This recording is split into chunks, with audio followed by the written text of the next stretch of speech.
مرحبا بكم في قناة أستاذ الزبير تربية التكوين. إن شاء الله تكونوا بخير وعلى خير، مبروك عواشر وعيد مبارك سعيد. إذا إن شاء الله غادي نبداو في الدورة التكوينية استعدادا للمباراة ديال التعليم ديال 2023. كما موالفين كنبداوها بكري في شهر 7 ولا شهر 8. العام اللي داز كنا بدينا باكرا شهر 6. هذا العام إن شاء الله غنبداوها مور العيد. الدورة التكوينية إن شاء الله ديال هاد السنة غادي نبداو باللغة الفرنسية، المعارف وديداكتيك، وشيء آخر اللي غيكون جديد هو اللغة العربية. الدورة التكوينية غتكون في اللغة العربية، المعارف وديداكتيك، من تقديم أستاذ معي إن شاء الله. غادي بالنسبة للدورة التكوينية ديال هاد المرة غتكون خاصة باللغة الفرنسية، على أساس الرياضيات العلوم إن شاء الله يجيو من بعد هاد الدورة إن شاء الله ديال الفرنسية. وكما موالفين بالنسبة للدورة التكوينية شنو كنخدموا فيها، طريقة العمل هي مشروحة عندكم. المواضيع غادي نخدموا في التوصيف ديال المباراة ديال 2022 اللي جات، وطريقة العمل كما كتشوفوا واضحة هنا. من بعد طريقة العمل اللي كنديروا أنني كنقدم الدرس يعني قبل الحصص يكونوا حصص في المسائيه، غالبا كتكون ديال 9 الليل ولا 8 ونص ديال الليل مور المغرب.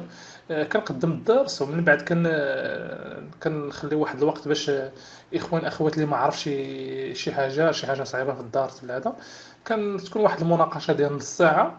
مورا هذيك الساعات كنديروا التمارين، وهاد التمارين هادو راه كتكون وسط الحصه. الدرس كيكون قبل، يعني مثلا كان الدرس عندنا هاد النهار بالعشيه بالليل في الحصه المسائيه، انا كنصيفطو قبل باش يتاح حتى الاخوان الاخوات اللي خدام ولا اللي عنده شي حاجه كيكون عنده متسع من الوقت انه يشوف الفيديو على خاطرو، ويوجد حتى الاسئله باش نربحوا حتى الوقت. ومن بعد كنكتبوا كنفتحوا مناقشه واحد نص ساعه هكا على حسب الدرس اللي كاين. وكنعطي التمارين من بعد. دونك كنعطي التمارين كتخرجوا، كنخلي لكم الوقت انكم تخدموهم وتعاودوا تصيفطوهم لي في الجروب ديال واتساب.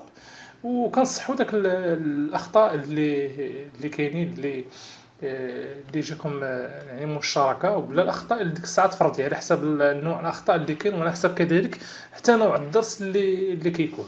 دونك كيكون تصحيح ديال جميع الاخطاء اذا كان عندنا اخطاء مشتركه. اما كما قلت لكم اخطاء فرديه ديك الساعات كنصح كنقولوا هذا الشخص هذا راه انتبه لهذا الخطا وهذا. من بعد كنعطيو تمارين اخرى. الاساس في الدروس التكوينيه هو كنركزوا على التمارين، لان التمارين هما اللي كيبينوا لكم، هما اللي كيبينوا للشخص انه فهم الدرس بشكل جيد، وكيفاش حتى كيتعامل معاه نهار ديال الامتحان ان شاء الله. وهادو كاملين راه بعض النماذج للاخوان الاخوات اللي كانوا دازوا، والحمد لله اللهم لك الحمد. جميع الدورات التكوينيه اللي كتكون عندنا الاغلب نقدر نقول حتى 90% هكا الاخوان الاخوات اللي كينجحوا الحمد لله. داك الشيء بفضل الله وبفضل المجهودات ديالهم، وكتكون حتى متابعه للشفوي كما كندير في الدورات السابقه. دونك اللي بغى يشارك معنا في الدورة التكوينية يتواصل معايا.